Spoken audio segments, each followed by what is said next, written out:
Yoon Hong-gyun dalam bukunya How to Respect Myself lebih menekankan pada pembahasan harga diri. Nah, saya telah merangkum isi bukunya dalam video berikut ini, disimak ya teman-teman.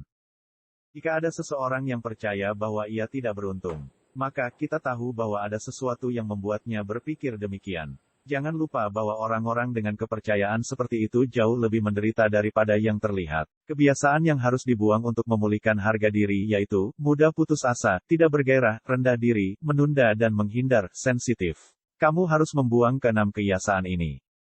Hal yang pertama-tama harus dilakukan untuk bisa lepas dari rasa tidak bergairah adalah bergerak. Sekalipun tidak ingin, tidak menarik dan tidak bermakna. Setidaknya keluar rumah untuk berjalan kaki atau menggeliat kalaupun itu susah. Jika ingin memiliki motivasi, berhentilah berpikir. Tentu di awal mungkin tidak mudah. Di saat seperti itu, gerakanlah tubuh sekenanya. Cobalah untuk mengangguk-anggukkan kepala. Cobalah untuk menggoyang-goyangkan tangan. Jangan menunggu motivasi tumbuh dari suatu tempat. Tidak perlu langsung besar di awal. Kita tidak sedang berusaha mendapatkan sesuatu yang luar biasa sekarang juga. Jika ingin mengubah kebiasaan tidak bergairah, ubahlah sikap kita dulu. Putarlah leher dan luruskan pinggang yang bungkuk. Perasaan pasti akan menjadi lebih baik. Kemauan bisa jadi langsung muncul dan bisa juga tidak. Sering-seringlah bergerak walaupun sedikit, tanpa pikiran apapun. Rasa rendah diri juga merupakan sebuah emosi sehingga tidak bisa mutlak dilihat buruk. Mengakui bagian yang kurang pada diri dan berusaha melengkapinya dapat menjadi energi yang baik. Namun, orang yang berpikir bahwa aku adalah manusia yang rendah, harga dirinya tidak akan sehat. Tidak bisa berbahagia. Yoon Hong-gyun juga menjelaskan 4 cara untuk mengatasi masalah harga diri yaitu, 1. Mendulukan hati. Mari kita pikirkan apa yang paling menyakiti hati kita dan bagaimana cara mengobatinya. Kita harus mengerahkan seluruh energi untuk mengubah dan memperbaiki hati yang sakit tersebut. 2. Bergerak. Proses memulihkan harga diri tidak akan terwujud jika hanya di dalam hati. Tidak akan ada yang berubah bila hanya dipikirkan di dalam kepala. Kita harus membaca buku, menulis dan juga berbicara. Bila perlu, kita juga bisa menggambar atau berolahraga. Perubahan dimulai dari tindakan. 3. Meneruskan. Mungkin akan ada perasaan bosan atau emosi negatif yang menerobos. Meskipun demikian, teruslah bergerak dan jangan menunda atau berhenti. Jika tahapan mengakrabkan diri dengan harga diri dijalankan, kita akan lebih bisa mengendalikan hati dibandingkan sebelumnya. 4.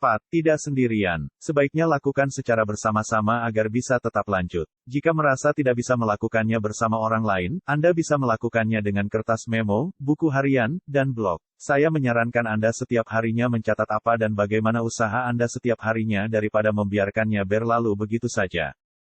Perubahan tidak terjadi hanya dengan satu kali percobaan atau kebulatan tekad. Berhasil kemudian gagal, kemudian berhasil lagi, begitu terus berulang-ulang. Memandang tinggi dan menghargai diri sendiri adalah hal yang benar. Hal yang membuat bahagia. Kita harus percaya bahwa kita akan bahagia.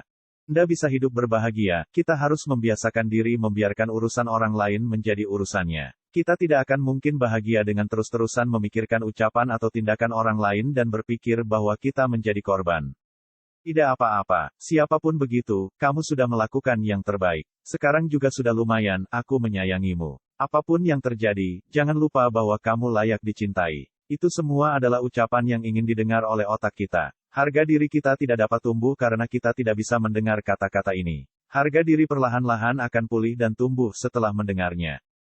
Bagi orang yang waras, porsi masa lalu, masa kini, dan masa depan adalah setara. Bisa juga masa kini yang menduduki setengahnya. Sementara orang yang rendah diri terlalu menekankan masalah masa lalu atau masa depan. Agar tidak seperti itu, kita harus memasang tulisan di depan mata. Segera ambil kertas dan tulis seperti ini. Kini, di sini, apa yang ingin aku lakukan, atau kini, di sini, apa yang harus aku lakukan. Setelah itu, temukan jawabannya. Kita mungkin tidak akan langsung menemukannya.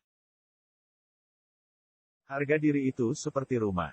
Sekeras dan sesulit apapun kenyataan, kita akan bisa bertahan jika rumah kita nyaman. Sekian banyak kritikan, perbandingan, dan situasi eksternal yang menyedihkan adalah sejenis cuaca buruk yang menyerang hati. Harga diri harus kuat agar kita bisa menghindar dengan aman dan bisa menata tubuh dan hati dengan baik.